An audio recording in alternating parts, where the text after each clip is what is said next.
Iya, Bu. Mulainya kan 9:30.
Blackpink featuring Selena Gomez.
Sing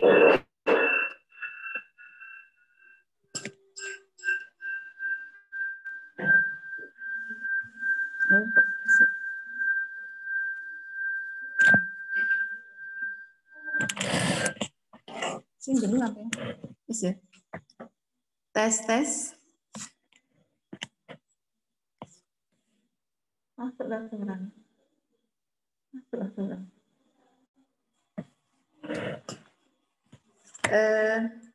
Bapak Ibu yang mendengar suara saya, coba dong tangannya digerak-gerakkan.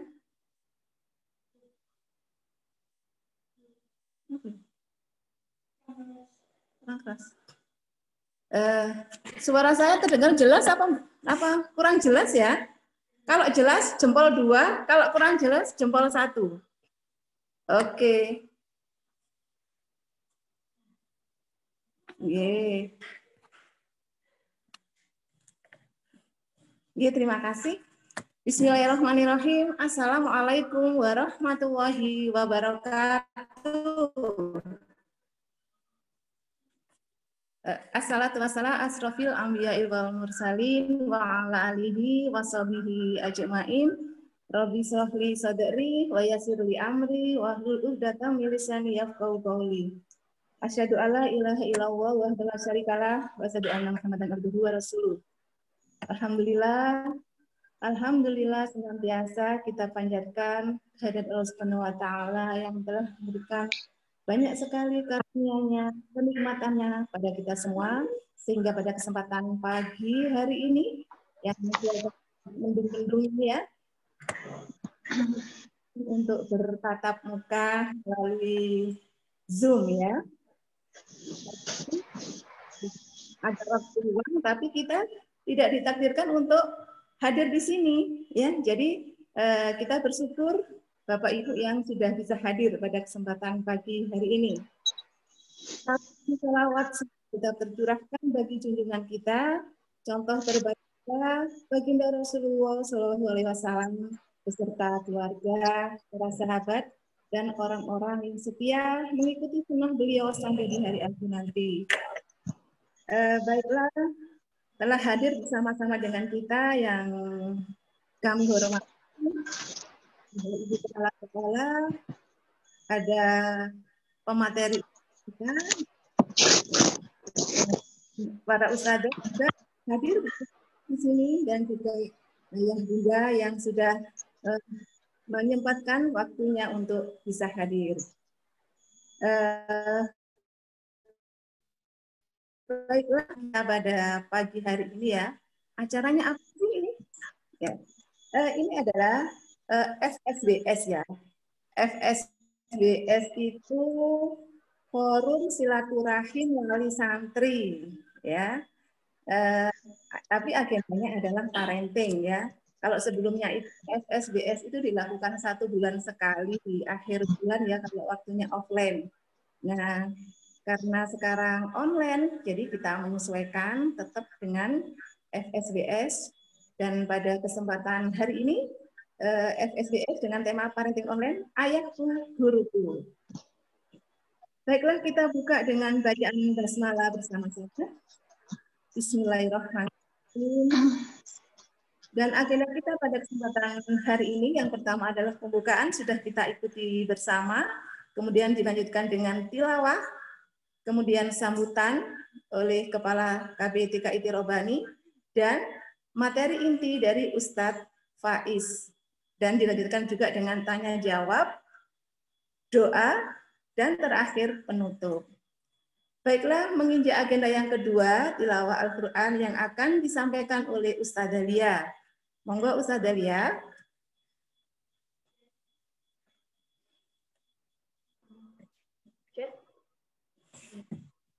Jelas ya, jelas. Ya. A'udzu billahi minasyaitonir rajim. Bismillahirrahmanirrahim. Walaqad atayna Luqmana hikmata an yashkur lillah. Wa may yashkur fa innama yashkuru li nafsihi. ومن كفر فإن الله غني حميد وإذ قال لقمان لابنه وهو يعظه يا بني لا تشرك بالله إن الشرك لظلم عظيم ووصينا الإنسان بوالديه حملته أمه وهنا على وهن وفصاله في عامين أن اشكر لله ولوالديك إلي المصير وإن جاهداك على أن تشرك بي ما ليس لك به علم فلا تطعهما وصاحبهما في الدنيا معروفا واتبع سبيل من أناب إليه ثم إلي مرجعكم فأنبئكم بما كنتم تعملون يا بني إنها إن تكن مثقال حبة من خردل فتكون في صخرة أو في السماوات أو في الأرض يأتي بها الله إن الله لطيف خبير يا بني أقم الصلاة وأمر بالمعروف وانه عن المنكر واصبر على ما أصابك إن ذلك من عزم الأمور ولا تصعر خدك للناس ولا تمشي في الأرض مرحا إن الله لا يحب كل مختال فخور واقصد في مسك واغضض من صوتك إن أنكر الأصوات لصوت الحمير صدق الله العظيم. Assalamualaikum warahmatullahi wabarakatuh. Waalaikumsalam warahmatullahi wabarakatuh.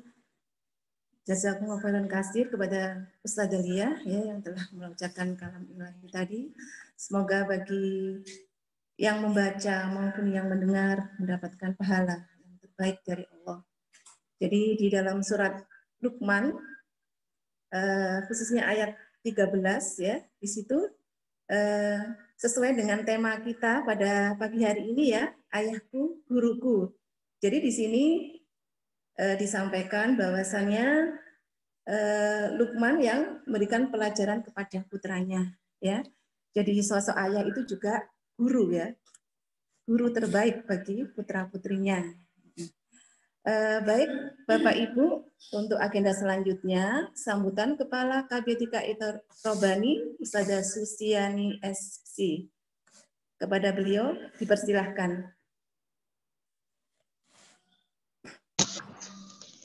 Baik, jazakumullah khairan katsir ya pada Ustazah Titin. Assalamualaikum warahmatullahi wabarakatuh. Waalaikumsalam warahmatullahi wabarakatuh.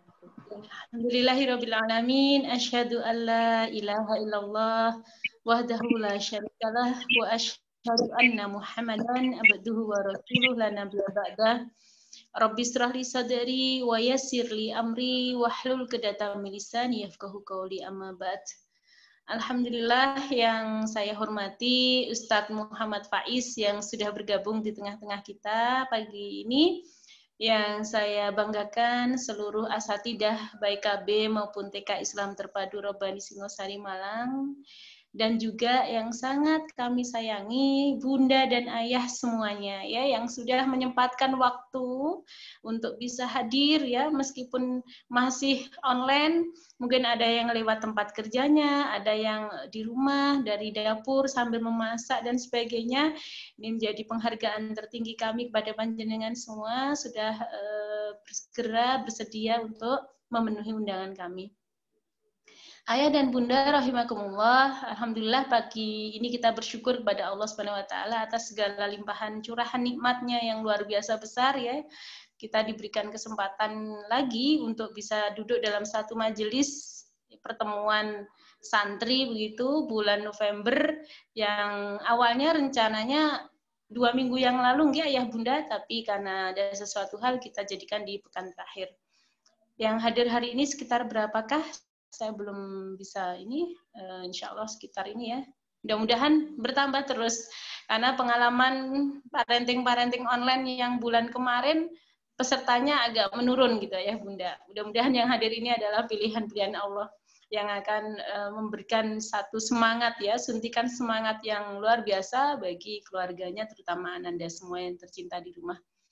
Salawat ma'assalam semoga tetap tercurah, terlimpah kepada kutuah kita Nabiullah Muhammad Sallallahu Alaihi Wasallam, keluarga, para sahabat, dan mudah-mudahan kita semua yang hadir di sini mendapatkan syafaat dari beliau nanti di yaumil qiyamah. Amin ya robbal alamin. Ayah bunda yang dirahmati Allah, layak mungkin kiranya di momen pertama ini saya sampaikan selamat Hari Ayah kepada para ayah hebat yang ada di sini, nggih. Meskipun mungkin sudah agak terlambat tanggal 12 November, tapi lomba terkait Hari Ayah masih kita beri waktu ya Ayah sampai Insya Allah awal Desember untuk pembuatan video kebersamaan bersama Ananda tercinta di rumah. Jadi masih ada waktu untuk Ayah membuat momen khusus pada buah hatinya dan nanti dikirim video ke sekolah, ke ustadzah masing-masing dan nanti akan dilombakan gitu dan diambil Insya Allah yang terbaik. Nah, semoga para ayah yang ada di sini ini menjadi ayah-ayah teladan, ayah-ayah yang penuh inspiratif bagi putra-putrinya ya. Karena menurut kami bahwa ayah ini adalah sosok yang sangat istimewa yang Allah telah ciptakan ya dan bertugas untuk mendidik, menjaga anak-anaknya ya. Bahkan ayah ini adalah sosok kepala sekolah dalam satu rumah tangga yang bertugas untuk membuat satu visi, misi gitu ya, membuat garis-garis besar haluan keluarga yang akan membawa keluarga tersebut mengarungi derasnya badai ya di tengah gelombang dunia gitu dan jangan sampai tenggelam dan membawa perahu ini bahtera ini beserta seluruh penumpangnya selamat menyeberangi gelombang tadi dan menuju jannahnya Allah Subhanahu wa taala. Amin. Dan mudah-mudahan ini menjadi visi yang utama bagi keluarga-keluarga kita, terutama keluarga-keluarga yang tergabung dalam keluarga besar KB dan TKIT Robani. Maka dengan itulah kami di sini memfasilitasi dengan memberikan men-sharingkan beberapa ilmu tentang parenting dan sebagainya dengan harapan mungkin yang sudah tahu semakin tersegarkan kembali ilmu itu, yang belum tahu bisa menambah keilmuannya, kafaah keilmuannya sehingga bisa semakin mumpuni ya dalam mendidik, dalam mengawal tumbuh kembang Ananda di rumah. Apalagi sekarang ayah di sini bukan lagi menjadi sosok ayah secara ini ya sebutan saja, karena sekarang karena pandemi ayah ini adalah seorang guru di rumah. Full ya, mungkin 24 jam bunda dan ayah menjadi sosok guru. Maka tanggal 25 kemarin juga menjadi hari guru. Maka saya di sini juga menyampaikan kepada ayah bunda selamat hari guru bagi panjenengan semua. Tetap semangat dalam menjadi guru di rumah, nggih. Kami akan bersama membantu panjenengan untuk mengawal tumbuh kembang Ananda dan mudah-mudahan ini berita yang terbaru juga. Insya Allah di bulan Januari besok, bulan depannya lagi semester 2, mudah-mudahan sudah ada sistem tatap muka di lembaga-lembaga pendidikan yang ada di Kabupaten Malang. Jadi ini termasuk pula pada PAUD, TK, dan jenjang-jenjang di atasnya, mudah-mudahan seperti itu, meskipun nanti ada giliran ya ayah bunda ya, jadi ada maksimal masuk misalnya 5 anak cuma 1 jam, habis itu dilanjutkan kloter kedua, ketiga, dan sebagainya. Insya Allah kita akan mengemas pembelajaran tetap dengan mengedepankan protokol kesehatan dan berharap senantiasa kepada Allah, bermohon kepada Allah supaya kita semuanya ya dalam kondisi yang sehat, yang baik gitu nggih, dan anak-anak mendapatkan haknya di sekolah tapi tanpa meninggalkan ikhtiar kita sebagai seorang hamba, yaitu menjaga kesehatan di era pandemi seperti ini.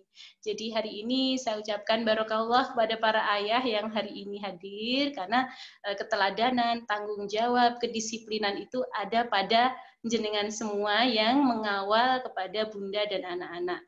Kalau bunda paling mendidiknya banyak perasaan ya ayah. Kalau ayah ini luar biasa dengan logika yang dikaruniakan oleh Allah, ayah bisa memberikan keteladanan dalam hal kedisiplinan, tanggung jawab dan sebagainya, ketegasan pada anak-anak gitu ya.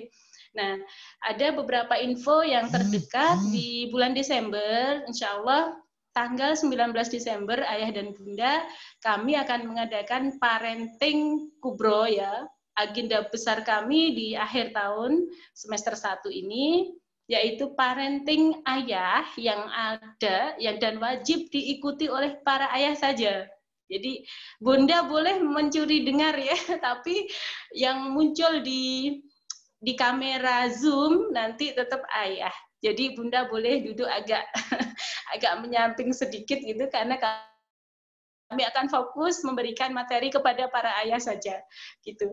Karena ini linknya terbuka, mungkin Bunda boleh terlibat. Biasanya kami melakukan ini khusus di sekolah parenting ayah dan para Bunda tidak boleh hadir di situ karena khusus jam itu untuk para ayah digodok ayah-ayahnya. Dan ini menjadi prasyarat penyampaian rapot semester 1 kalau di offline. Tapi karena ini online, Allah alam nanti kami akan kemas teknisnya ayah bunda apakah ayah nanti wajib mengisi list daftar hadir sehingga rapot akan kami berikan mungkin setelah hari itu yaitu hari Seninnya tanggal 21 atau nanti kita tiadakan teknis itu sehingga ayah yang hadir maupun tidak hadir dalam Zoom itu boleh mengambil rapot di hari sebelumnya yaitu hari Jumat atau hari Kamis. Jadi nanti kami akan godok kembali intinya mumpung masih jauh-jauh hari ayah monggo di stabilo tanggal tersebut 19 Desember hari Sabtu nggih karena hari itu adalah waktu yang kami khususkan bagi panjenengan untuk kami undang khusus dalam area Zoom kami yaitu parenting ayah nggih. Jadi mumpung yang masih jauh-jauh hari begini bisa izin ke kantornya ambil cuti atau bagaimana karena wajib nggih. Itu saja ayah dan bunda, mudah-mudahan acara ini berjalan dengan lancar, agenda-agenda kita sampai Desember ini lancar dan ditutup dengan baik. Kita bertemu kembali di awal semester 2 tahun ajaran 2020-2021. Itu saja mungkin yang bisa kami sampaikan di sini ayah bunda. Matur nuwun semuanya. Billahi taufik wal hidayah. Assalamualaikum warahmatullahi wabarakatuh. Waalaikumsalam warahmatullahi wabarakatuh. Jazakallahu khairan katsir Ustazah Susi atas penyampaiannya. Semoga agenda KB3IT ke depan dimudahkan oleh Allah dan partisipasi dari ayah bunda benar-benar kami harapkan. Untuk agenda selanjutnya materi inti. Tapi sebelumnya boleh dong kameranya dinyalakan sebentar saja. Saya pengen lihat, saya mau tanya kabar-kabar dulu pemanasan sebelum menerima materi keren ini dari Ustadz Faiz. Coba kameranya dinyalakan. Kalau selama ini kita selalu menyambut anak-anak dengan menanyakan kabar. Nah, kan juga boleh jawabannya sama seperti anak-anak. Saya kasih contoh dulu ya. Apa kabar ayah bunda hari ini? Alhamdulillah, luar biasa.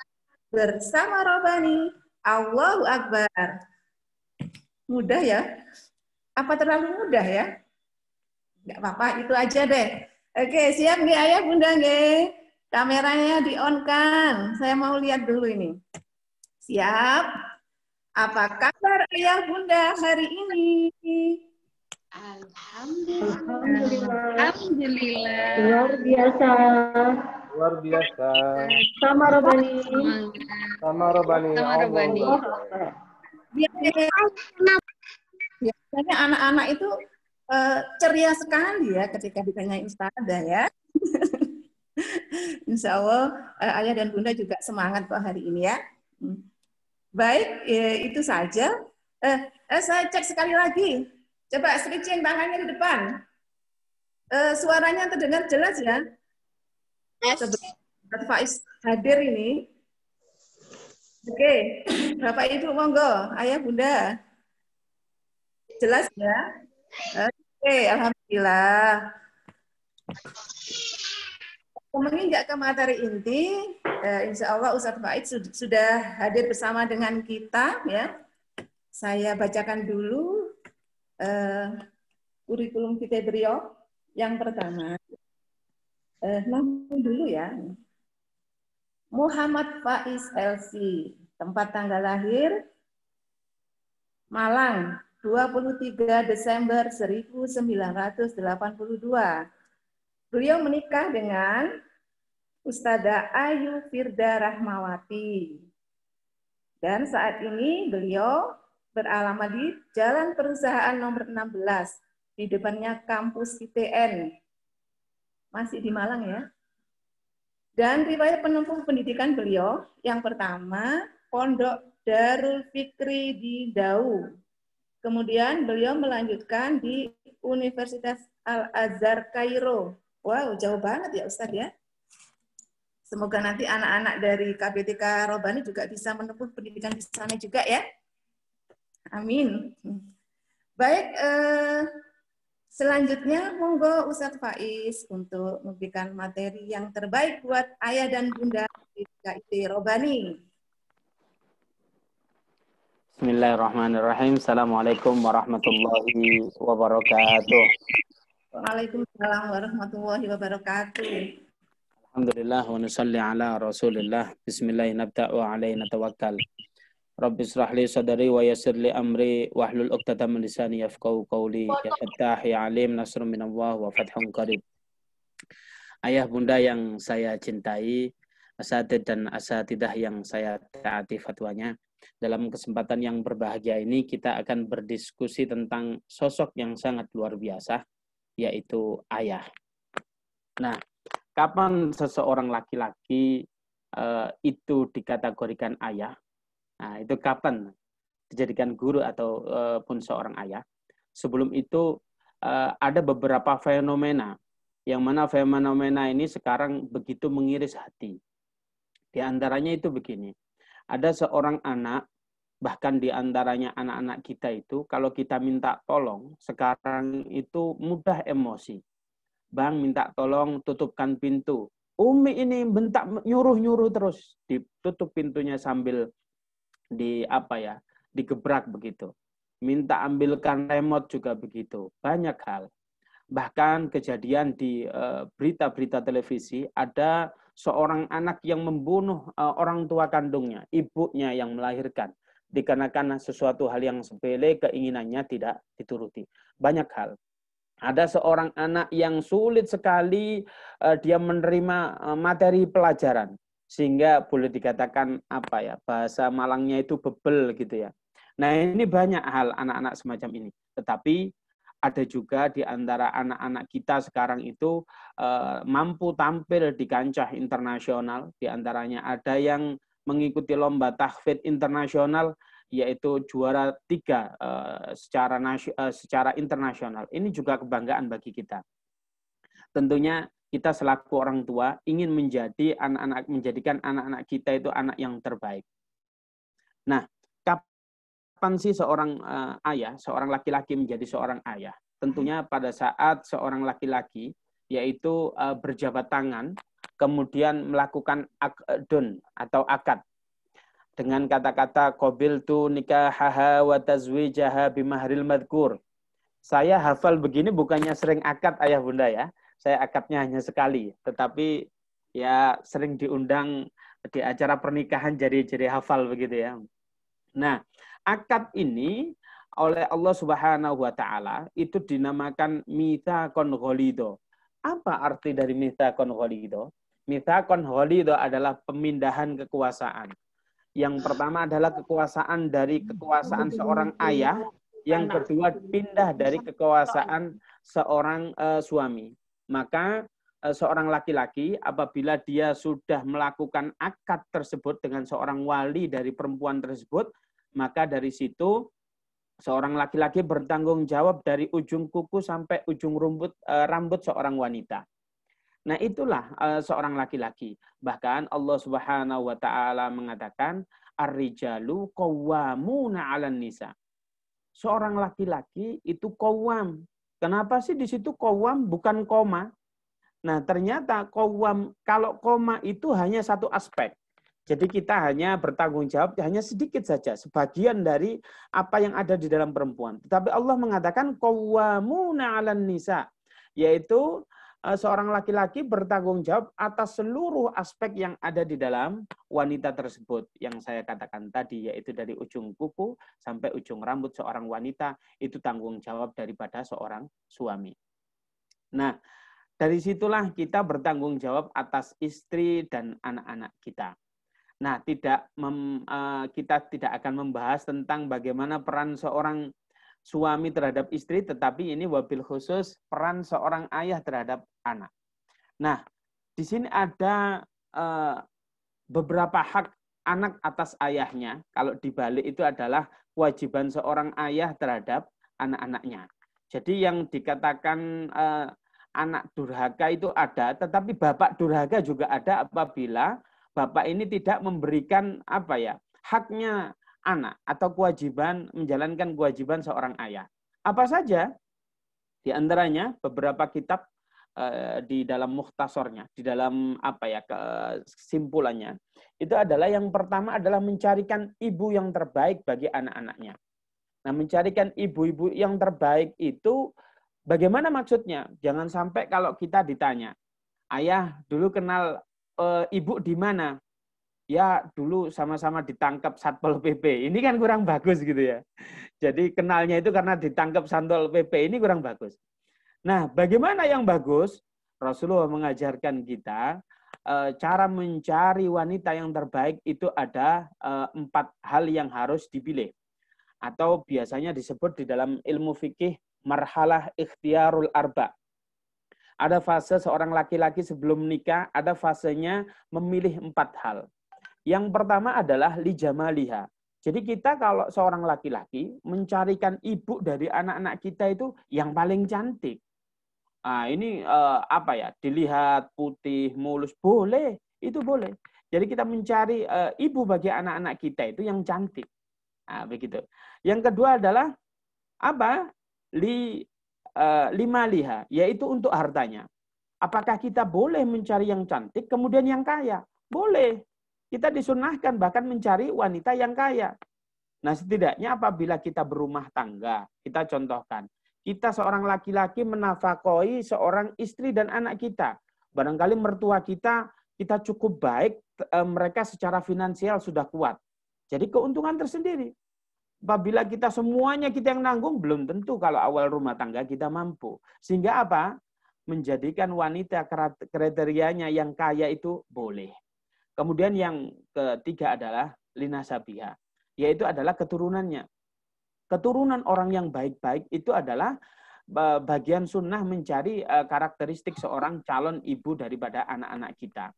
Loh, katanya kullu mauludin yuladuna 'alal fitrah. Katanya setiap anak yang lahir itu lahir dalam keadaan fitrah. Lalu kenapa kita mencari nasab yang baik? Ada sebuah cerita, saya ingin menceritakan. Suatu ketika ada seorang ibu-ibu gila. Ini mohon maaf. Ada seorang wanita gila ini ternyata dia hamil. Ditaruh di RSJ begitu ya.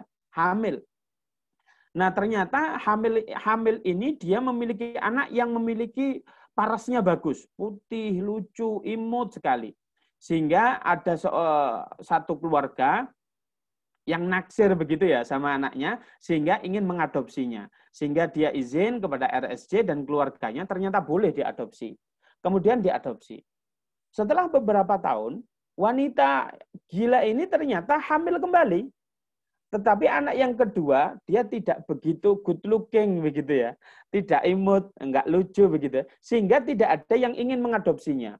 Lalu apa yang terjadi? Setelah anak orang gila ini dari rahim yang sama, ternyata setelah besarnya anak yang diadopsi tadi dia sudah menjadi sarjana, bahkan dia menjadi seorang yang agamis luar biasa. Tetapi anak yang satunya dia tidak menjadi orang yang agamis dan dia tidak menjadi orang yang berpendidikan, maka bahkan dia cenderung menjadi anak yang setengah gila. Lalu ini kenapa? Apa bedanya? Seseorang yang lahir dari rahim yang sama, ternyata seseorang yang mentarbiahnya juga berpengaruh. Apabila seorang ibu mentarbiah dengan anaknya dengan baik, insya Allah anaknya menjadi anak-anak yang baik. Sehingga apa? Kita mencari orang tua yang soleh dalam mendidik anaknya itu kita jadikan calon istri kita, itu juga boleh.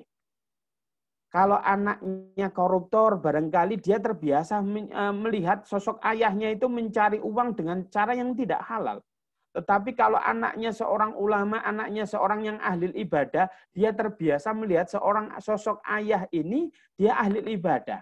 Oleh karena itu kita boleh memilih calon istri kita itu menjadi apa? Yang nasabnya bagus. Nah, yang keempat adalah apa? Lidiniha, yaitu yang paling utama adalah orang yang agamanya bagus. Kalau boleh dibilang kaya, kemudian dia cantik, tetapi dia baca Fatihah aja enggak bagus, jangan dipilih. Kalau Fatihahnya enggak bagus, berarti sholatnya enggak bagus. Oh, dia ini luar biasa, nasabnya bagus, tetapi apa? Wudhunya enggak bagus. Kalau wudhunya enggak bagus, sholatnya juga enggak bagus. Oleh karena itu, lidiniha atau agamanya yang paling baik ini adalah kunci daripada kita milih daripada calon istri kita. Nah, kalau seandainya kita belum nikah, ini buat para ayah, bukan buat para ayah ya. Ayah-ayah ini sudah memiliki bidadari yang sangat luar biasa. Ini buat para jomblowers, barangkali ini calon menantu kita begitu ya. Nah, ini bagaimana? Apakah kita harus memilih empat-empatnya? Ya enggak. Kalau ada empat-empatnya, wanita semacam itu, dia bagus, dia kaya, nasabnya luar biasa, dia agamanya bagus, anaknya kiai, taruhlah begitu. Ya belum tentu seleranya orang model kayak kita. Sehingga apa? Hal semacam itu adalah kriteria pilihan utama, apabila tidak, setidaknya adalah salah satunya, sehingga kita bisa memilih wanita terbaik untuk anak-anak kita. Itu hak pertama bagi seorang anak, jadi kita memilihkan ibu yang terbaik. Yang kedua adalah memberikan nama yang terbaik buat anak-anak kita. Nah, kadang kita ini memberikan nama ini asal pokoknya keren gitu sajalah. Ada anak namanya, ditanya siapa namanya? Oh, dispenser. Nah, dispenser koyo keren, padahal artinya ya tempat air hangat ya. Itu kan salah gitu. Siapa namanya? Varises gitu ya. Enggak boleh, itu nama penyakit otot. Nah, jadi apa? Kita berikan nama yang terbaik. Nama yang terbaik itu yang pertama adalah yaitu yang merujuk kepada asma-asma Allah, nama-nama Allah. Contoh Abdurrahman, Abdurrahim, Abdul Malik, dan lain sebagainya. Atau kalau laki-laki ditambah dengan nama kekasih Allah, yaitu Muhammad. Contoh Muhammad itu ya boleh kayak, ini bukan promosi ya, Muhammad Faiz, ya, itu boleh.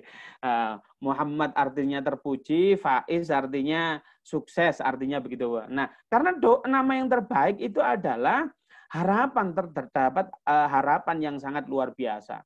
Sehingga kalau kita menamakan anak kita dengan nama ada harapan yang terbaik, di situ ada doa kepada Allah Subhanahu wa taala agar supaya anak kita namain ini itu supaya menjadi karakter yang kita pilih. Contoh kita milih namanya sahabat Abdurrahman bin Auf. Oh ya, itu adalah sosok pejuang tapi kayanya luar biasa. Ya pejuang di dalam Islam tapi dia sosok bisnismen. Oh, saya ingin anak yang kayak begitu. Saya ingin anak yang tegas. Seperti siapa? Umar bin Khattab. Boleh. Sehingga nama itu adalah doa. Ayo kita beri nama yang terbaik. Apabila kita tidak paham, tanyakan kepada ahlinya, yaitu seorang ulama, seorang yang memahami tafsir dan hadis, agar supaya memilihkan nama yang terbaik buat anak-anak kita. Kemudian apa selanjutnya adalah hak seorang anak atas ayahnya adalah diberikan tempat makan dan tempat tinggal. Kapan sih seorang laki-laki, seorang anak itu diberi nafkah, tempat makan dan tempat tinggal? Yaitu mulai, bahkan kita memberikan nafkah itu bukan mulai tatkala lahir, tapi sebelum lahir juga harus diberi nafkah. Yaitu seorang wanita hamil, di dalamnya itu ada anak kita, itu juga kita sudah harus memberikan makanan atau nutrisi yang terbaik. Nutrisi yang bagaimana yang baik? Yaitu halalan thayyibah. Halal secara zatnya, halal secara kita mencarinya. Maka ini harus baik. Ini ada sebuah eksperimen atau sebuah riset. Di mana orang Yahudi itu kalau istrinya hamil, maka dia itu diberikan nyanyian-nyanyian klasik. ada semacam MP3 atau Walkman lah zaman dahulu ya, itu ditaruh di perut. Itu Walkman khusus untuk ditempelin di perut seseorang yang hamil. Sehingga kalau anak wanita hamil itu sering mendengarkan lagu-lagu klasik, maka kecerdasan anaknya itu tatkala lahir dia dalam keadaan cerdas. Tapi kita nggak perlu kita pakai lagu-lagu klasik. Cukup kita dengarkan kalam ilahi, yaitu ayat-ayat Al-Quran, di mana imam-imam yang terbaik bisa kita pilih. Imam Syurem, Imam Sudes, Syekh Jibril, dan lain sebagainya. Banyak yang kita pilih, kalau suaranya bagus, kita taruh di perut istri kita yang hamil, insya Allah menjadikan anak ini secara ruhiyah tumbuh dengan ruhiyah yang bagus. Hal itu bisa kita tiru. Kemudian diberi nutrisi, ini apa? Nutrisinya yang halal. Sehingga apa? Apabila istri kita hamil, pastikan kita memberi nafkah yang kita bawa pulang, harta yang kita bawa pulang. Jangan sampai dia itu haram. Bukan hanya haram, tetapi halal. Jangankan subhat, haram jangan, subhat jangan. Kalau bisa makruh pun jangan. Maka apa? Berikan itu yang terbaik. Ada sebuah cerita yang mana di Turki, di Istanbul, ada seorang siswa ini, siswanya pintar sekali. Sehingga siswa pintar ini menjadikan gurunya ini takjub sekali. Ini diajari gini langsung nyambung, disuruh hafalan ayat, dia langsung setorannya bagus sekali. Sehingga para guru-guru ini bersepakat untuk silaturahmi kepada orang tuanya. Ditanyalah sang murid tersebut, wahai fulan, di manakah rumah orang tuamu? Rumah orang tuaku bukan di Istanbul, tetapi di daerah lain. Kemudian apa diputuskan? Para guru itu mendatangi ke rumah rumah ayah bundanya. Kemudian dia datang. Assalamualaikum, waalaikumsalam. Oh iya, saya adalah guru daripada anak jenengan. Dia bilang begitu. Kemudian ditanya, oh iya, kami ke sini adalah tujuannya untuk bersilaturahmi. Ada beberapa hal yang kami tanyakan. Bagaimana kamu mentarbiyah anakmu sehingga anakmu ini menjadi anak yang sangat cerdasnya luar biasa. Anakmu ini cerdas luar biasa. Nggak ada bandingannya di sekolah ini. Bahkan dia itu cenderung ikut Axel dan lain sebagainya. Dia cerdasnya luar biasa. Nah, bagaimana kamu mentarbiyahnya? Saya mentarbiyah ya seperti halnya ibu-ibu yang lain. Kira-kira apa yang tidak dilakukan oleh ibu yang lain sehingga engkau melakukan? Dulu tatkala saya hamil, saya ini senantiasa menjaga wudhu saya. Saya itu tatkala batal, saya langsung wudhu. Saya menjaga wudhu kapanpun, dimanapun saya berada, saya senantiasa menjaga wudhu. Dan senantiasa beristighfar, mensucikan hati saya. Sehingga kalau hati ini benar, secara zahir kita sucikan dengan berwudu, insya Allah janin saya ini yang menjaga malaikat. Kata ibu tersebut. Masya Allah. Ternyata amalan ini bisa dilakukan para bunda-bunda kalau anaknya sudah hamil, kalau bundanya lagi hamil. Yaitu apa? Yaitu menjaga wudu. Nah, ini masih penasaran. Lah, ayahnya kemana, Bu? Ayahnya lagi kerja. Ayahnya itu jadi seorang fallah. Atau siapa? Fallah itu adalah petani. Tapi dia masih ke sawah. Habis ini insya Allah pulang. Ternyata biidznillah ayahnya pulang. Ayahnya pulang sambil membawa kerbau. Ternyata di Turki ada kerbau juga ya. Nah, tatkala datang ayahnya itu ada pemandangan yang tidak lazim. Apa pemandangan yang tidak lazim? Yaitu kerbaunya itu mulutnya diikat. Mulutnya diikat. Lalu guru-guru sontak langsung bertanya, wahai bapak, kenapa engkau mengikat mulut kerbaumu? Apa jawaban bapak tersebut? Iya, kerbau ini saya pakai kerja. Dan kerbau ini tidak paham. Kalau kita buka, maka dia senantiasa makan rumput dimanapun dia berada. Rumputnya siapa dia tidak peduli. Rumput orang dia tidak izin langsung dimakan. Ini luar biasa. Ternyata sosok ayah yang sangat luar biasa ini adalah dia mencarikan nafkah buat keluarganya dengan cara yang betul-betul steril, halalan thayyibah. Sampai kerbaunya aja tidak diizinkan makan rumput milik orang tanpa seizin seseorang tersebut. Maka seorang ayah Perannya apa? Mencarikan nafkah yang betul-betul halal, yaitu yang sesuai syariat Islam.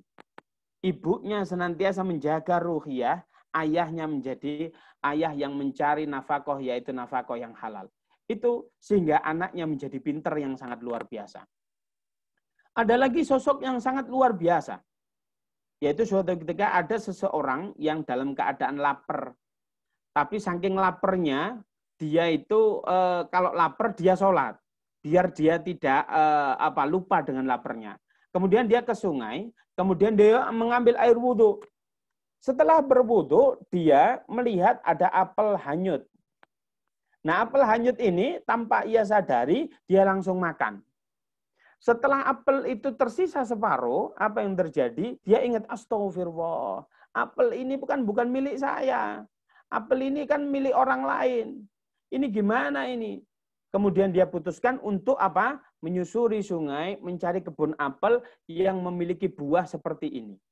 Kemudian ditemukanlah kebun apel yang mana apelnya mirip dengan apel yang ia temukan, yang ia makan sudah habis separuh tersebut.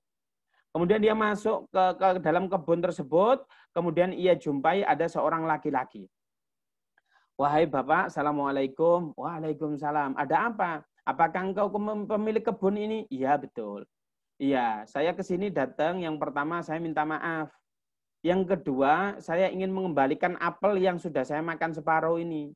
Tadi, saya setelah wudhu, saya lapar banget. Saya nggak nyadar ada apel, langsung saya makan. Kemudian apa? Saya minta maaf untuk minta ridhonya apel ini biar engkau maafkan. Yang kedua, aku akan mengembalikan apelmu yang tinggal separuh ini. Kemudian yang pemilik apelnya bilang apa? Akan saya maafkan kamu, tapi ada syaratnya. Oh iya, apa syaratnya kira-kira? Engkau harus mengabdi kepadaku, kerja kepadaku, tanpa aku upah, 1 tahun penuh baru aku maafkan. Oh begitu, tanpa dia berpikir, dia mengucapkan, iya, saya mau. Kemudian apa? Dia bekerja 1 tahun, hari demi hari ia lalui tanpa ada gaji. Dia kemudian ikut seseorang tersebut, kemudian apa? Sudah hampir 1 tahun. Bapak, ini sudah 1 tahun, saya bekerja kepadamu, mohon dimaafkan, dihalalkan apel yang sudah saya makan separuh dulu. Oh iya, saya lupa. Saya itu memiliki syarat 2, bukan 1. Lah kalau 1 ya gampang, kamu sudah saya maafkan. Tapi ini syaratnya 2. Kemudian apa? Beliau bilang, oh begitu ya. Ya sudah, sebutkan saja syarat yang kedua. Apa syaratnya? Syarat yang kedua adalah, kamu silahkan nikahi anak saya. Saya memiliki anak perempuan. Tetapi anak saya buta, anak saya bisu, anak saya tuli, bisu, kemudian dia lumpuh. Apakah kamu mau menikahi putriku ini? Kalau kau mau menikahi, baru ku maafkan. Dia tanpa berpikir panjang, kemudian dia bilang, iya. Kenapa engkau mau menikahi putriku yang bisu, tuli, dan lain sebagainya? Sebab apabila ada barang yang haram, tidak diridhoi oleh Allah Subhanahu wa Ta'ala, masuk dalam perut saya, kemudian dia tumbuh menjadi daging, maka dia tidak bisa dibersihkan kecuali dijilat oleh api neraka. Pemilik apel langsung terkejut, subhanallah. Ya sudah, kamu nikahi. Setelah dinikahi, akad dengan walinya, ada saksinya, apa yang terjadi? Kemudian, ya sudah, kamu datengin. Itu ada kamar, itu kamar anak saya. Putri saya di situ. Kamu datengin, kamu kenalanlah sama putri saya. Kemudian apa? Dia datang ke kamarnya, dia mengucapkan tok tok tok, assalamualaikum. Ternyata apa? Di dalamnya ada wanita yang membuka dengan jawaban waalaikumsalam. Kemudian dia ambil tangannya, kemudian dia cium tangannya. Sontak sang laki-laki ini melepaskan wanita tersebut, kemudian lari kepada walinya atau bapak mertuanya tadi. Wahai bapak mertua, mohon maaf, apakah kamarnya salah? Oh tidak salah. Tadi kata engkau anakmu bisu, anakmu tuli, tetapi tak salah saya mengucapkan assalamualaikum, dia menjawab dengan waalaikumsalam. Katamu lumpuh, tapi dia mampu membukakan pintu dan dia mencium tanganku. Ini bagaimana? Yang dimaksud tuli, dia tidak pernah mendengarkan apa-apa yang tidak diridhoi Allah. Yang dimaksud buta, dia tidak pernah melihat sesuatu hal yang tidak diridhoi Allah. Yang dimaksud bisu, dia tidak mau mengucapkan sesuatu hal kecuali yang diridhoi Allah. Yang dimaksud dengan lumpuh, dia tidak mau jalan kaki menuju tempat yang dia tidak diridhoi Allah. Subhanallah. Maka itulah istrimu, subhanallah. Saking orang menjaganya tentang hal-hal yang halal tersebut, maka orang tersebut nikah dan dikaruniai anak oleh Allah Subhanahu wa taala, anaknya begitu luar biasa. Siapakah anak beliau? Yaitu seorang ulama yang kitabnya dipakai di seluruh dunia ini. Bahkan di Indonesia juga dipakai. Siapakah? Yaitu orang tua dari Ahmad bin Hambal. Imam Ahmad bin Hambal. Subhanallah. Jadi apabila kita ingin memiliki anak yang terbaik, pastikan sebagai seorang ayah, yaitu mencarikan nafkah yang halal. Tidak cukup sampai situ. Saya akan menambahkan satu cerita agar supaya kita termotivasi mencari makanan atau nafkah yang halal. Ada seorang laki-laki ini bekerja kepada seorang juragan. Kebetulan ini juragan anggur. Kemudian apa? Juragan anggur ini, ya kamu saya terima. Dia kerja luar biasa, meningkat penghasilannya anggurnya bertonton luar biasa. Kemudian dia ke tetangga sebelahnya, dia ingin tanya, apakah orang yang kerja merawat anggur di sini itu orangnya bagus? Oh bagus. Dia sholatnya tidak pernah ketinggalan, dia senantiasa berjamaah, dia mengatur anggurnya amanah sekali. Oh bagus ini. Kemudian dia datang ke perkebunan tersebut. Assalamualaikum. Waalaikumsalam. Oh iya, apa kabar bos? Alhamdulillah baik. Iya. Tolong saya ambilkan anggur yang manis. Kemudian dicarikan anggur, diambil. Kemudian anggur pertama dimakan oleh sang juragan tersebut. Kamu itu disuruh ngambil anggur yang manis ini kok asem. Ambilkan lagi. Oh iya. Diambilkan lagi, ternyata dimakan masih asem. Loh ini masih asem. Kamu ini masa nggak bisa nyari anggur yang bagus? Oh ya maaf bos.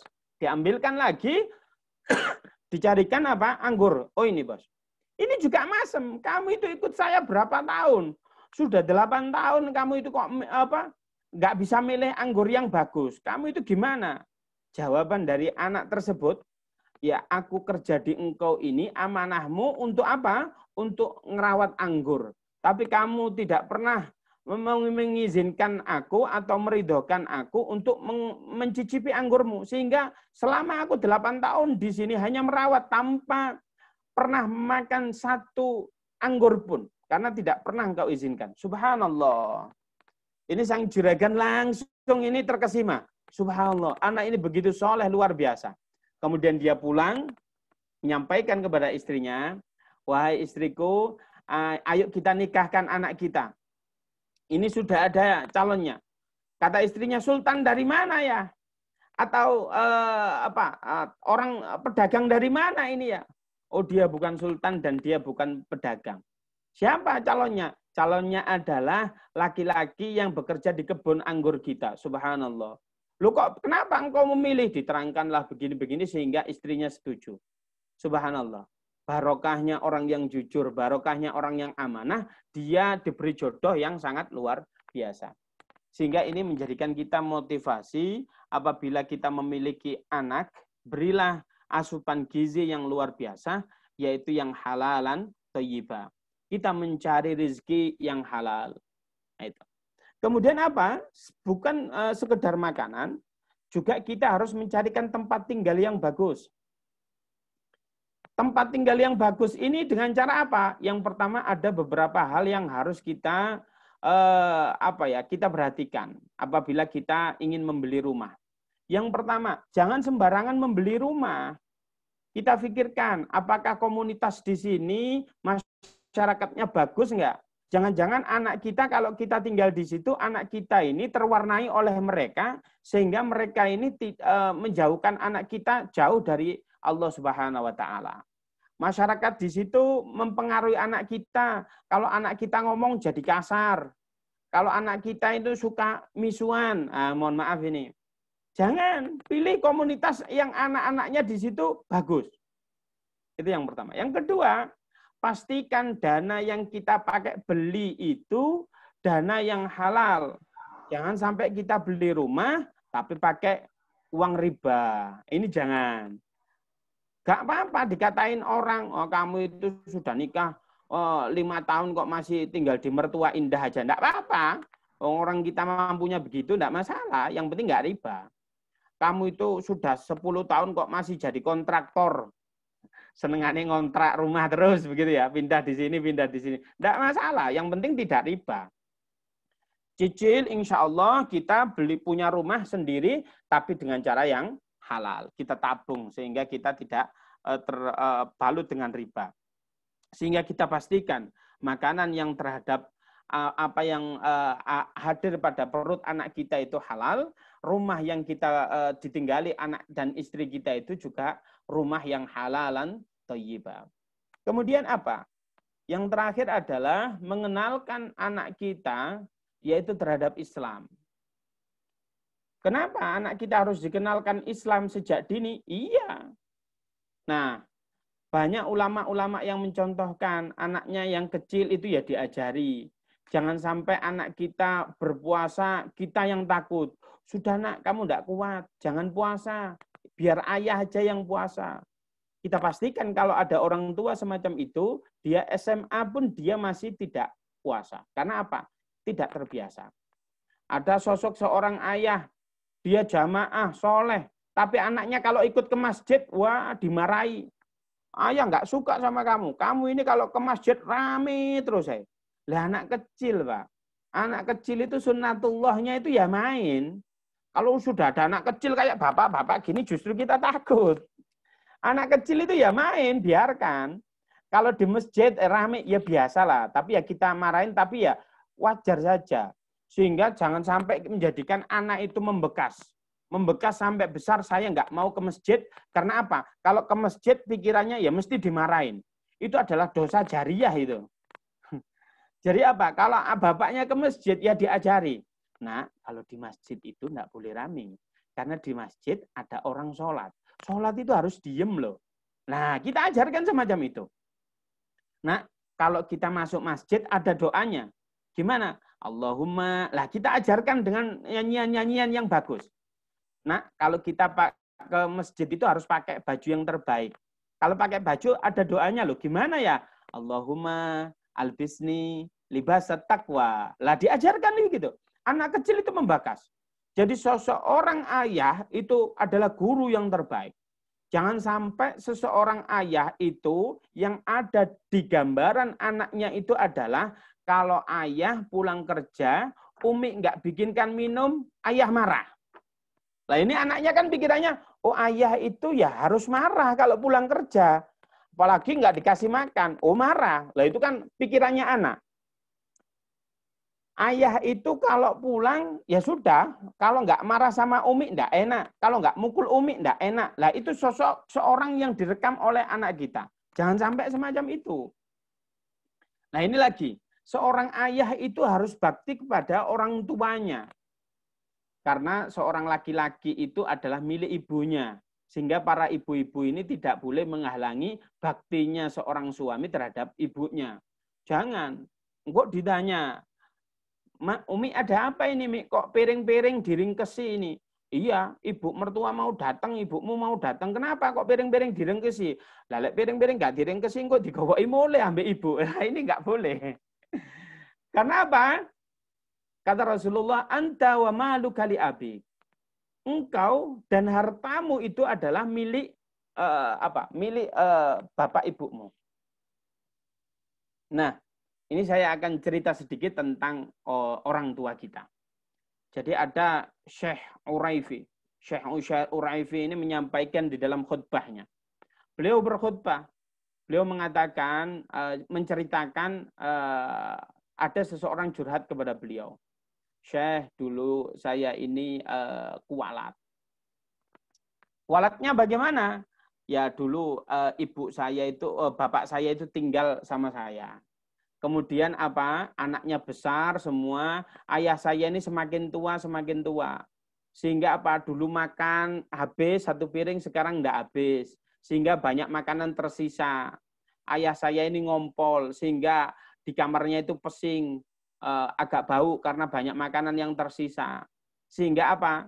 Sehingga anak saya ini komplain, istri saya komplain. Sehingga saya berpikir keras, bagaimana caranya saya ini mengeluarkan ayah saya dari rumah saya. Kemudian setelah saya berpikir keras, di depan rumah saya itu ada gudang. Saya sulap gudang tersebut menjadi kamar. Kemudian saya bilang ke ayah saya, ya, di sini anak-anak rame. Ayah tinggal di kamar depan ya, agar supaya hening, tidak rame begitu ya. Nah, namanya ayah tahu kalau depannya gudang, tapi ayah itu rela makan empedus demi anaknya bisa biar makan hati. Ya sudah, saya tinggal di depan saja. Kemudian apa? Setelah dia tinggal di depan, ternyata apa? Di situ pembantunya lapor, Pak, ini Bapak ini semakin hari semakin tidak dengar, semakin apa penglihatannya berkurang, sehingga apa? Piring banyak yang pecah, gelas banyak yang pecah. Ini gimana? Kemudian apa? Orang anaknya ini bilang, ya sudah, Bapak ini kamu kasih piring plastik saja sama gelas plastik. Betul. Kalau piring dan gelas plastik tidak pecah. Tetapi apa? Ya namanya makan Pak sama piring plastik ya tidak enak lah. Kita makan ya piring yang beling itu yang keramik enak. Suatu ketika dengan berjalannya waktu ayahnya meninggal. Kemudian 1 bulan kemudian orang tersebut ingin menjadikan alih fungsi yang dulunya gudang dijadikan gudang kembali. Kemudian datanglah anak beserta anak-anaknya. Ada salah satu anaknya masih kecil, belum genap 10 tahun diajak ke situ. Kemudian apa? Dia mengambil gelas dan piringnya. Kemudian ayahnya bilang apa? Cucu dari kakek ini dibilangi sama ayah, nah jangan, itu kotor, ada najisnya kakek, itu ada untahnya, jangan dipegang.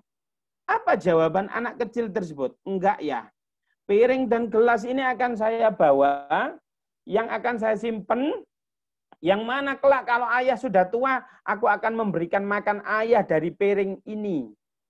Subhanallah. Anak kecil ini siapa yang ngajarin ngomong kayak begitu? Ini adalah hukum apa ya? Boleh kalau orang Jawa bilang kualat. Maka kalau kita tidak baik sama orang tua kita, anak kita juga nggak akan baik sama kita. Bahkan seorang ulama di Saudi Arabia itu kalau biasanya ceramah itu biasanya langsung live. Kemudian ada teleponnya sehingga orang-orang itu bisa telepon. Ditanya seseorang tersebut. Assalamualaikum ya Syekh. Waalaikumsalam. Ini soal. Saya punya pertanyaan. Silakan. Ayah saya numpang di rumah saya. Syekhnya bilang apa? Kadir soalak. Apa? Ulangi pertanyaanmu. Kemudian ditanya lagi. Ayah saya numpang di rumah saya. Karena itu soalak. Syekhnya bilang, apa? Ulangi pertanyaanmu. Ayah saya tinggal numpang di rumah saya. Khalas. Laqad akhta'ta soal fala tastamir. Apa kata syekhnya? Pertanyaanmu salah. Jangan kau teruskan pertanyaanmu. Kemudian syekh tersebut mengutip hadis Rasulullah, anta wa maluka li abik. Dirimu, jasadmu ini, jasad kita ini adalah dan harta kita, walaupun kita tidak dapat warisan, harta kita pribadi itu adalah milik kedua orang tua kita. Sehingga apa?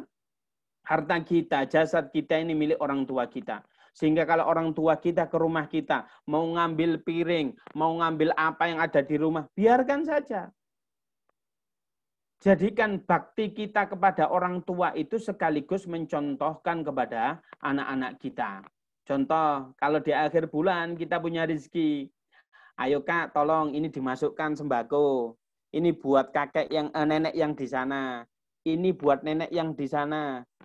Ini uang, masukkan amplop. Ini buat nenek yang kakek di sana, ini buat kakek yang di sana. Agar supaya anak kecil itu terekam memorinya, oh iya, bapak saya itu baik sama kakek. Nanti saya juga harus baik. Jangan sampai kebalikannya tidak baik. Ada telepon. Ya ada telepon dari kakek. Bilang aja, ayah lagi keluar. Kata ayah, ayah lagi keluar. Nah, itu kan bohongin ya. Sehingga nanti kalau anak ini dewasa besar, kita sudah tua, Ya itu anak kita nggak mau datang ke kita. Jangan sampai kita itu durhaka terhadap orang tua kita dengan apa? Menjadikan orang, menyiksa orang tua kita dengan kangen yang berlebih. Kita disuruh pulang, enggak pulang padahal rumah kita dekat. Nah, itu jangan sampai, itu kita anak yang durhaka. Jadikan berbakti kita itu bukan kita riak, kita contohkan kepada anak-anak kita, itu adalah proses tarbiyah yang paling baik. Kita kita sholat jamaah, kita ajak. Kita bakti kepada orang tua, kalau orang kita datang, kita cium tangan orang tua kita, bagaimana ayah kabarnya. Tunjukkan itu kepada anak-anak kita, itu adalah proses tarbiyah yang baik. Sehingga apa? Insya Allah apabila kita mendapatkan ridho daripada orang tua, kata Rasulullah, ridhatullah fi ridhatul walidain, wa suhtullah fi suhtul walidain. Ridhonya Allah itu terletak pada ridhonya orang tua. Tetapi murkanya Allah juga terletak pada murkanya orang tua. Sehingga apa? Tugas kita mentarbiyah anak yang pertama adalah mencontohkan diri kita baik sama orang tua kita. Sebab orang tua kita itu sayangnya tidak bisa diukur. Kalau orang Jawa bilangnya apa? Sayang orang tua ke anak itu ngrojok. Nah ini bahasa Jerman ini ya. Kalau anak ke orang tua itu nyiprat. Nah nyiprat itu tahu ya. Nyiprat gorong karuan itu. Sayangnya seorang orang tua terhadap anak itu seperti kelapa, kelopo. Tapi sayangnya seorang anak terhadap orang tua itu seperti upo. Upo itu satu nasi. Sekecil-kecilnya kelapa ya masih besar. Sebesar-besarnya upo ya tetap kecil. Sehingga apa? Jadikan tarbiyah yang pertama adalah yaitu bagaimana kita baik terhadap orang tua kita. Sehingga apa? Kita baik itu contoh bagi anak-anak kita. Itu juga tarbiyah bagi anak-anak kita. Yang kedua, bagaimana tarbiyah selain kita bakti kepada orang tua, kita baik kepada istri kita.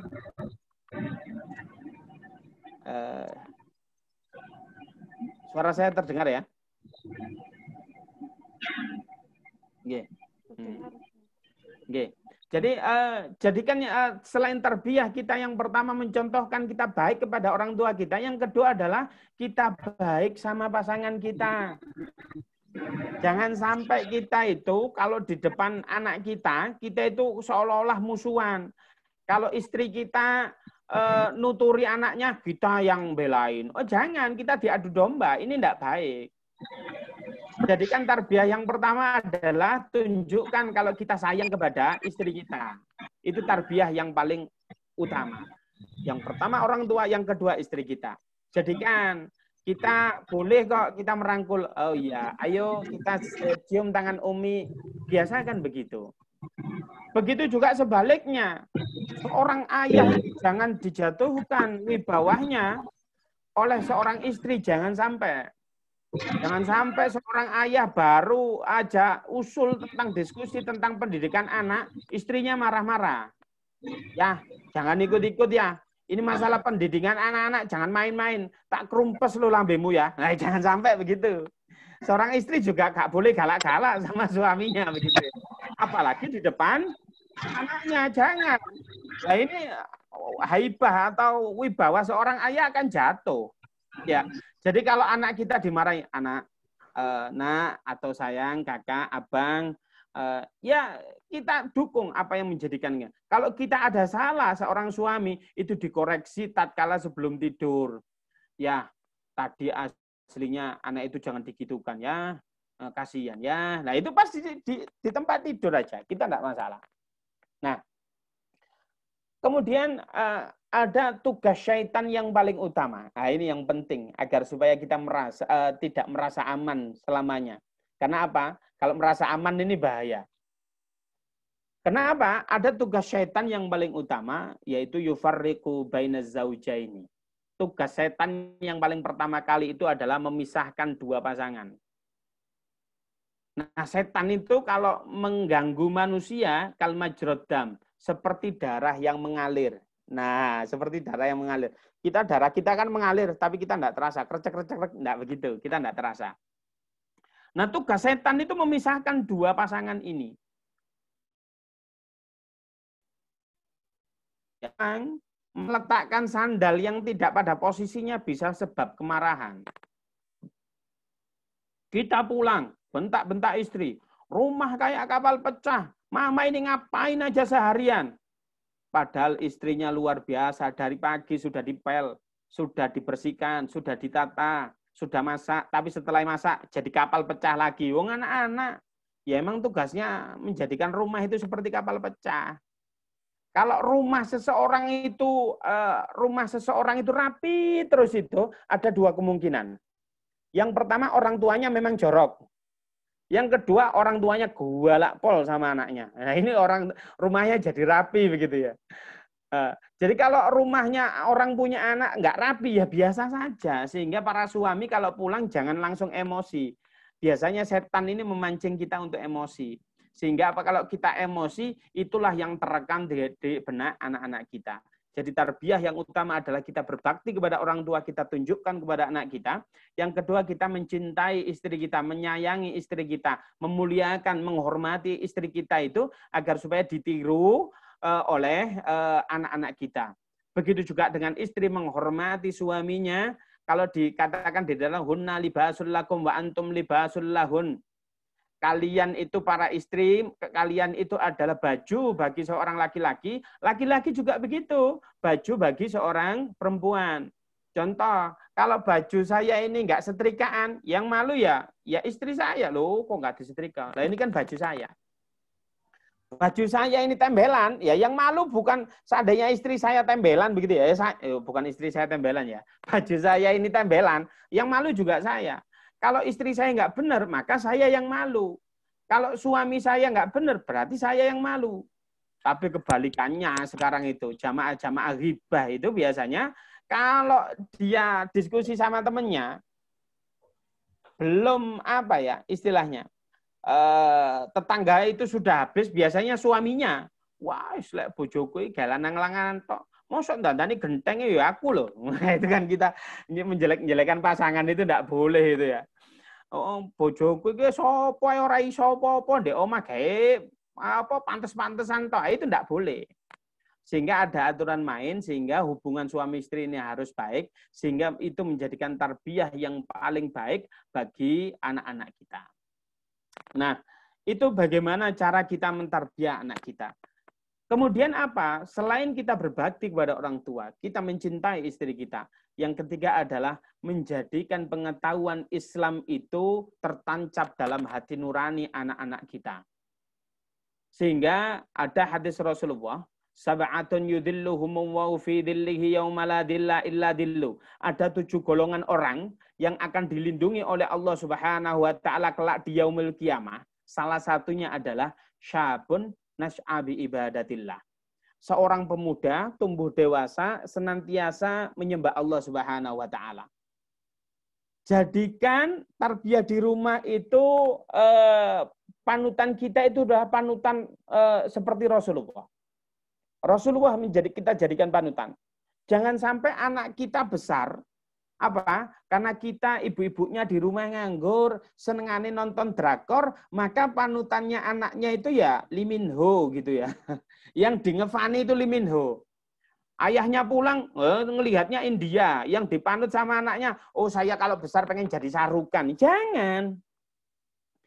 Jadikan orang tua keluarga ini memiliki panutan. Oh saya itu kalau besar pengen jadi siapa? Amr bin As. Siapa Amr bin As itu? Begini kita terangkan. Seperti Rasulullah. Rasulullah itu begini kita terangkan. Sehingga apa? Anak itu yang tertancap di dalam hatinya tumbuh dewasa memiliki sosok panutan, yaitu panutan yang diceritakan oleh ayah dan bundanya. Oleh karena itu, ayah bunda sekalian, tolong kalau kita memiliki entertain, handphone, apa segala macam, kita jaga. Jangan sampai kita itu dikasih kuota sama gurunya 50.000. Asik ini nonton drakor terus. Anaknya, "Ma, apa ini?" Ya ambil sendiri. Mama masih nonton Lee Min Ho. Itu jangan. Sehingga apa? Anaknya itu yang terekam itu hanya drakor terus. Nah, sehingga tidak ada sosok yang dipanut karena ayah dan ibunya tidak memberi panutan. Itu contoh. Sehingga apa? Jadikan keluarga ini memiliki panutan yang sangat luar biasa. Kemudian masalah pendidikan. Nah, ini jangan sampai pendidikan ini terjadi menimpa di bangsa kita ini tertimpa pendidikan yang apa ya, boleh dikatakan kurang baik. Kenapa dikatakan kurang baik? Pendidikan itu adalah dari seluruh aspek. Kita contohkan, dunia perfilman sekarang itu tidak ada daya tariknya kalau nggak ada unsur cinta-cintaan. Itu nggak laku. Contoh ini. Ibu, Bapak, Ibu sekalian, ayah, bunda sekalian pasti tahu ada film yang tahun 90-an mengatakan jangan rindu padaku, rindu itu berat. Siapa itu kira-kira? Tuh ada yang jawab Dilan gitu ya. Maka film cinta-cintaan ini sekarang merajalela. Dan sekolah-sekolahan ini apabila kita tidak mampu memilih sekolahan yang baik, maka dijadikan sekolahan ini sekarang laki-laki dan perempuan itu jadi satu bangku, kesamaan gender. Bahkan ngapunten sekarang itu, kalau kita tidak memilih pendidikan yang baik, ada anak SMP, Pak, Bu, kalau tidak punya pacar itu sekarang dibully. Apa? Dihina, dietrek-etrek, begitu kata orang Malang. Itu dibully, anak SMP itu. Sehingga apa? Pola pendidikan kita itu di rumah dicekoki TV tentang cinta-cintaan. Di dalam kelas kita juga membahas tentang cinta-cintaan. Maka hal semacam ini bahaya bagi pertumbuhan anak sekarang. Sehingga anak dewasa sebelum waktunya. Banyak anak sekarang itu kecil-kecil itu sudah ngerti cinta-cintaan. Banyak di antara kita lost kontak. Anak kita sudah bisa video call dengan calon-calon. Ya kalau jenengan dulu surat-suratan, dibalasnya bulan depan. Itu dulu. Sekarang bisa WhatsAppan langsung video call. Sehingga kita harus kontrol betul anak kita. Sehingga apa? Tugas orang tua yang ketiga, yang pertama adalah bakti kepada orang tua, yang kedua menyayangi istri, yang ketiga adalah memberikan contoh yang terbaik, yang keempat adalah mendidiknya dengan cara apa? Memilihkan dunia pendidikan yang baik. Sehingga apa? Anak ini tumbuh dewasa senantiasa menyembah Allah Subhanahu wa taala. Nah, barangkali itu hak seorang anak yang harus diberikan oleh seorang ayah. Semoga ini menjadikan pelajaran bagi saya pribadi dan Bapak, ayah-ayah semua dan bunda semua yang ada di sana. Semoga terpatri pada diri kita dan anak kita bisa kita didik dengan baik sehingga tumbuh dewasa senantiasa menyembah Allah dan dipilih oleh Allah sebagai salah satu yang dilindungi oleh Allah kelak di yaumil qiyamah. Barangkali itu yang bisa saya sampaikan. Oke, baik Ustaz Faiz. Alhamdulillah banyak sekali ya sudah disampaikan kepada kita, ayah bunda. Semoga memberikan warna ya bagi kita untuk bisa memberikan keteladanan, pendidikan yang terbaik buat anak kita. Insya Allah ada waktu untuk tanya jawab. Monggo, 5 menit untuk tanya jawab. Monggo siapa yang mau bertanya bisa chat atau raise hand.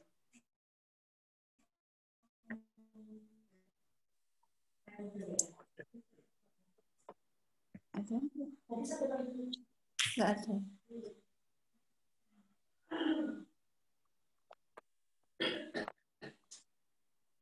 Sepertinya sudah paham semua ini, Ustaz. Insya Allah. Mengaplikasikan pada keluarga kita masing-masing. Ya. Biasanya kalau kajian itu setelah kajian, kalau nggak ada pertanyaan, opsi semua paham semua. Nggak paham babar belas ini. Yang Allah semoga bermanfaat bagi kita semua. Monggo.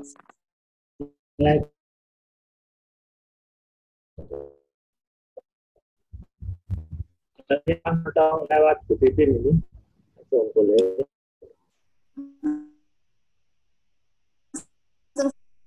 Saja.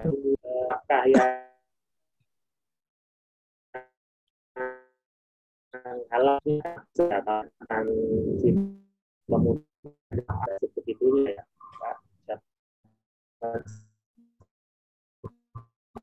seperti rezeki yang kita terima itu, apa yang kita terima itu benar-benar halal, itu kan agak susah ya. Mungkin ada beberapa di antaranya mungkin dari bank, mungkin karena kita transfer lewat bank konvensional dan segalanya. bagaimanakah cara membuktikan atau memastikan itu halal, apakah dengan zakat sudah otomatis akan jadi halal semua atau bagaimana? Itu saja, terima kasih.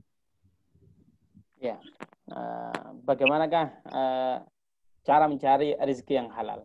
Kita harus berpatokan ada sebuah ayat, yang mana ayat ini harus kita yakini, yang berbunyi a'udzubillahi minasyaitonirrajim, bismillahirrahmanirrahim, wa ma min dabbatin fil ardi illa 'alallahi rizquha.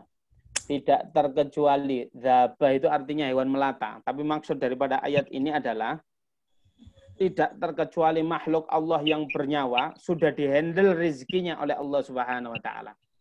Oleh karena itu, Allah itu sudah menjamin rezeki kita. Nah, rezeki itu macamnya ada dua. Yang pertama adalah kasbi, yang kedua adalah wahbi.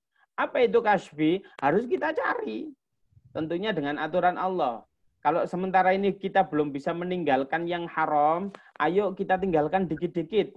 Jangan nyaman dengan sesuatu yang haram. Kita tinggalkan, kita hijrah. Berusahalah meninggalkan yang haram, kita hijrah. Insya Allah usaha kita itu akan diapresiasi oleh Allah Subhanahu wa taala. Itu adalah kasbi. Adapun wahbi, wahbi itu adalah rezeki yang tanpa kita minta pun diberi oleh Allah Subhanahu wa taala. Dengan cara apa? Wahbi itu syaratnya satu, yaitu bersyukur. Wa idza adzana rabbukum la in syakartum la azidannakum wa la in kafartum inna adzabi lasyadid. Kalau kalian bersyukur atas nikmatku, maka akan aku tambah. Tapi kalau enggak syukur, azabku pedih. Kalau disyukur, harta kita akan cukup. Kalau masih hartanya di langit, maka diturunkan. Kalau hartanya di bumi, maka akan dikeluarkan. Kalau rezekinya memang sedikit, maka akan dibarokahkan, dan lain sebagainya. Maka kalau kita syukur, aplikasi syukur yang pertama itu adalah dengan mengucapkan alhamdulillah.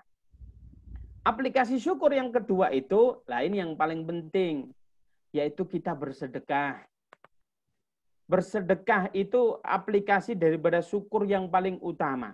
Syukur itu mengandung dua unsur. Yang pertama qayyidun, yang kedua adalah sayyidun. Apa qayyidun? Qayyidun itu mengikat.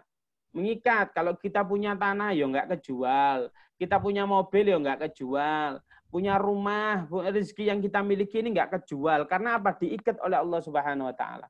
Yang kedua sayyidun. Sayyidun itu artinya berburu. Apa yang kita cari itu dimudahkan. Kita dimudahkan nyari rezeki yang halal. Kita dimudahkan untuk mencari job-job yang diridhoi oleh Allah. Nah, itu adalah bentuk daripada syukur. Kalau kita bersyukur, insya Allah dapat dua manfaat, yaitu qayyidun dan sayyidun. Maknanya apa? Kita sementara ini apabila belum bisa melepaskan sesuatu hal yang haram, kita tinggalkan sedikit demi sedikit, jangan sampai kita nyaman dengan sesuatu hal yang haram tersebut. Barangkali itu. Oke, Ustaz Faiz, untuk ayah yang sudah bertanya, semoga jawaban dari Ustaz bisa memberikan solusi bagi kita semua. Amin. Ustaz Faiz, minta tolong dilanjutkan untuk doa sekalian. Oh, doa ya. Oke. Ayah bunda yang saya cintai, kita tundukkan kepala kita sejenak dan kita mengucapkan istighfar. Agar supaya hati kita lunak dengan istighfar kita ini, sehingga dijadikan istijabati doa, dengan doa ini bisa dikabulkan oleh Allah Subhanahu wa taala. Astaghfirullahaladzim, astaghfirullahaladzim, astaghfirullahaladzim. Bismillahirrahmanirrahim. Allahumma salli ala sayyidina Muhammad wa ala ali sayyidina Muhammad. Allahumma ighfir lana dhunubana wa liwalidayna wa limasyayikhina wa lijami'il muslimina wal muslimat al-ahya'i minhum wal amwat. Allahumma a'inna ala dzikrika wa syukrika wa husni ibadatik. Allahumma nawwir qulubana kama nawwarta quluba anbiya'ika rusulik wahdina bihidayatil qur'ani wa sunnati rasulik waj'alna ahlal ilmi wat taqwal khair wa adkhilna fi zumratil awliya wal ulama wal a'immati wasiddiqina washuhada'i was salihin. Rabbi ja'alna muqimas shalah wa min dzurriyyatina rabbana taqabbal du'a. Ya Allah, jadikanlah kami sebelum meninggalkan majelis ini, maghfirahmu sudah turun kepada kami, ya Allah. Ya Allah, jadikanlah kami anak-anak yang bisa berbakti dan bersyukur atas rizki yang Engkau berikan. Jadikanlah kami anak-anak yang mampu berbakti kepada orang tua kami. Berilah kami kesempatan agar supaya kami bisa berbakti kepada orang tua kami, ya Allah. Ya Allah, jadikanlah kami bisa mengemban amanah yang Engkau berikan, yaitu anak, bisa mentarbiah anak-anak yang soleh dan solehah, ya Allah. Ya Allah, karunialah keluarga kami ilmu yang bermanfaat. Jadikanlah keberkahan-Mu senantiasa memberkahi keluarga kami, ya Allah. Ya Allah, jadikanlah anak ini menjadikan alasan Engkau memasukkan kami kepada surga-Mu, ya Allah. Rabbana atina fid dunya hasanah wa fil akhirati hasanah wa qina adzabannar. Walhamdulillahi rabbil alamin. Al-Fatihah. Assalamualaikum warahmatullahi wabarakatuh.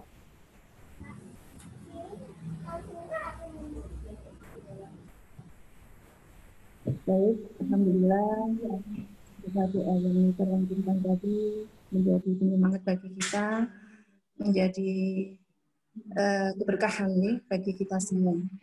Sebelum saya akhiri, ada door prize 3 ini, ya. Ini kami berikan kepada ayah, ya, yang sudah mengikuti acara dari awal sampai akhir, ya, standby. Jadi kami sudah melihat di sini ada 3 ayah, ya, yang mengikuti dari awal sampai akhir. Yang pertama ada ayah Mbak Aisy Hafiza, kemudian ada ayah Mbak Tisha, dan ada ayah Mbak Ola. Oke, insya Allah nanti kita bagikan di kesempatan mendatang. Oke, saya simpen, oke. Baik, ayah bunda, terima kasih banyak atas partisipasinya, terselenggaranya acara ini dari awal sampai akhir. Semoga kita bisa menjadi salah satu panutan bagi anak-anak kita.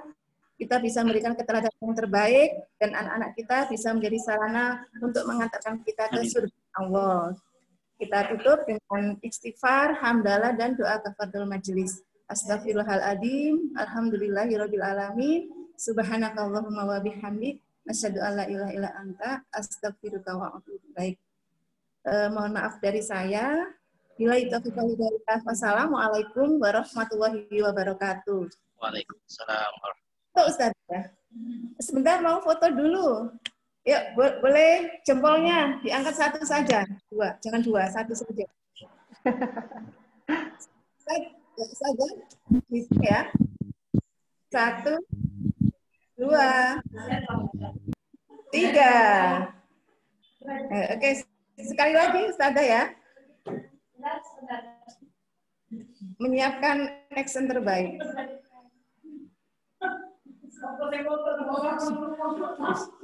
Saya hitung saja ya. Oke, 1, 2, 3.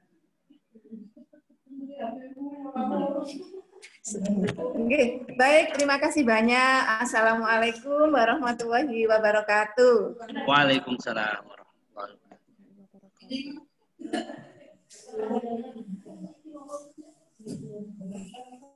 wabarakatuh.